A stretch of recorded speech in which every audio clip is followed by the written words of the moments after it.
foramina, what you can see it here, it will be present on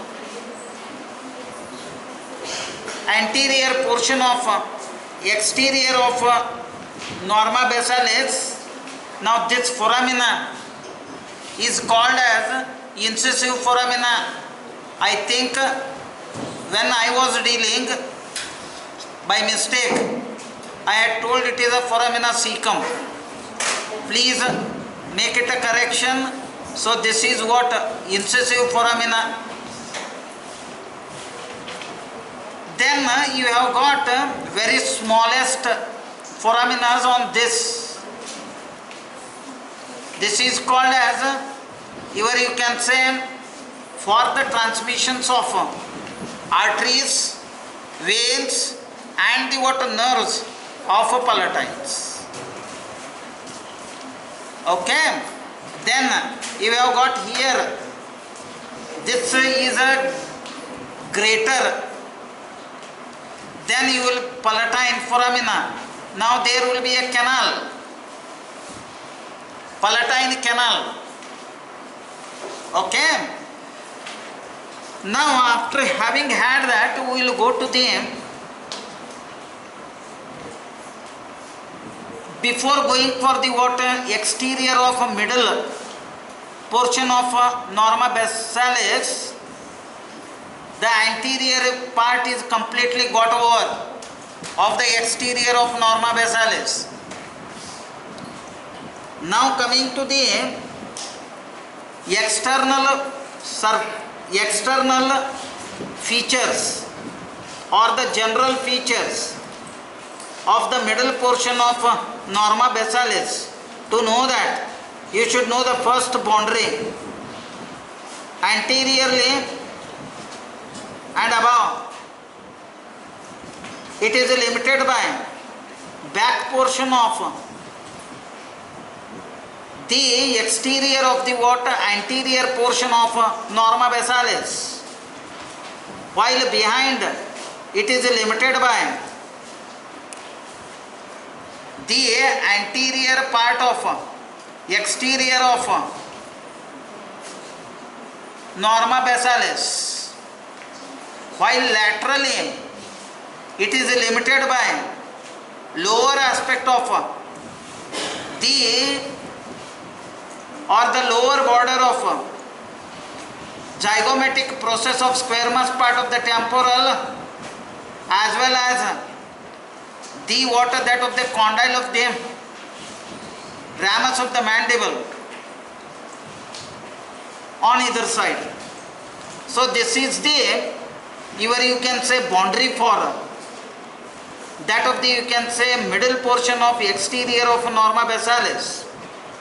Now to know this thing whole, what is the things are there, it will be going to get divide itself. It will be going to get divide itself into two portions. One is the middle part and then the lateral part. Now the middle part, you will be going to have here, this is what is said to be as posterior nasal spine. As this you can say posterior nasal spine runs upwards and behind, it will be going to form the posterior aspect of that of your, you can say, vomer bone. On either side of this you can say vomer bone, there will be a what, posterior nasal apertures. Then from the posterior nasal spine, laterally on either side, the palatine arches are present. Then this palatine arch, as it runs laterally, upwards and then behind, it will be going to form a one plate. Now this plate is called as a medial plate of pterygoid. Now this is the medial plate, as that you can say that of the palatine arch and the what medial plate of the pterygoid runs towards laterally, upwards and backwards. There will be a what another plate. Now this plate is called as a lateral plate of the what that of the pterygoid. Now the lateral plate as it runs upwards and towards medially, while medial plate as it runs upwards and towards laterally, not only forwards but also backwards. It forms one fossa. Now this fossa is called as pterygoid fossa. Pterygoid fossa. Now the medial plate of the pterygoid as it runs towards medially to join to the vomer, it forms the what pterygoid go vomeral suture. Now this you can say part is called as scaphoid fossa. Now as you can say medial plate of the pterygoid approaches upwards and towards medially, and lateral plate as it runs upwards and towards medially and little forward, they form one small process. This process is known as pterygoid hamulus. Pterygoid hamulus is what? It is one of the you can say small bony projection which is projecting forwards, downwards from the meeting point of medial pterygoid and lateral pterygoid. And this process is, it is just like a structure appearing like, or it is a structure which resembles like or homologous like the hammer or a hamulus. Hence this is called as a pterygoid hamulus. Now from the you can say pterygoid fossa, as if you will be running backwards and little upwards and then towards laterally, there will be a what one you can say foramina.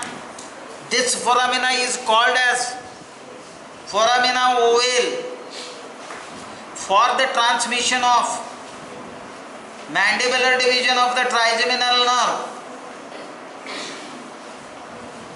Then if you come little bit upwards and towards medially, there will be a what one irregular like foramina.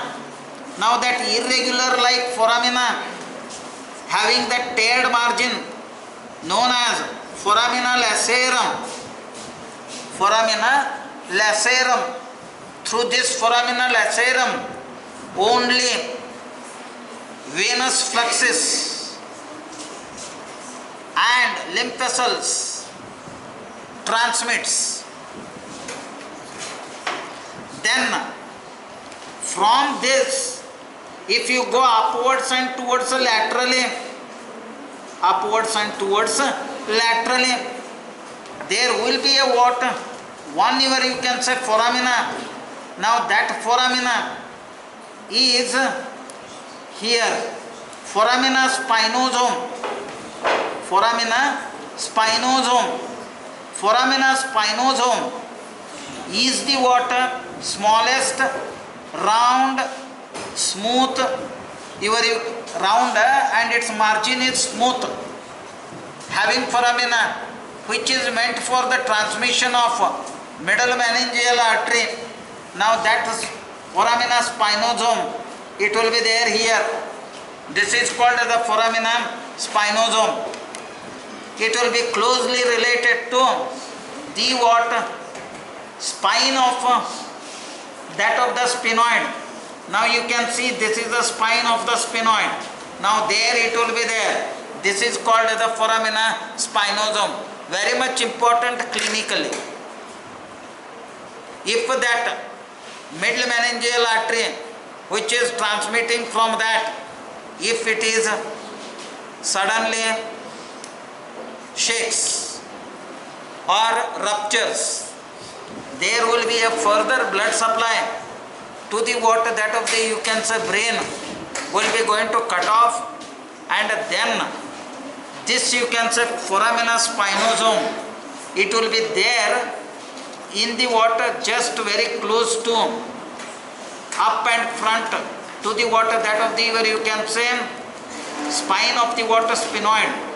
Sphenoid bone, it is the one of the bone where the base is solidly formed, not only by their wing, by its wings, but also the central part of the body of the sphenoid, where inside there will be a small fossa depression. In that